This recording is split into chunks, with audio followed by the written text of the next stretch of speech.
Bawakan lagu Kotak, pengamen ini nggak sadar ngamen di depan personilnya, diajak duet tantri.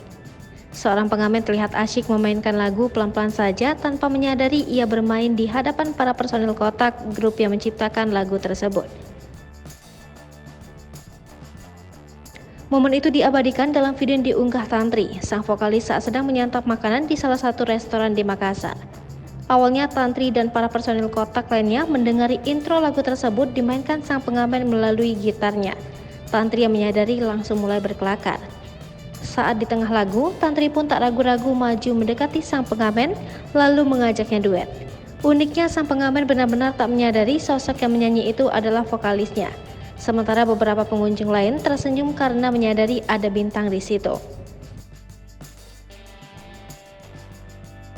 Saat banyak pengunjung yang terhibur dan memberikan tepukan tangan, Chua pun mengambil kotak sumbangan pengamen dan mengedarkan pengunjung. Bahkan ada pengunjung yang memberikan uang lembaran merah. Bahkan sampai lagu berakhir, pengamen belum tahu apa-apa tentang siapa mereka. Netizen yang menonton pun turut memberikan komentar lucu dan positif kepada sang pengamen dan Kotak.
Hai pemirsa Sri Popo TV, jangan lupa komen, like, dan subscribe, serta tonton terus berita-berita terupdate lainnya.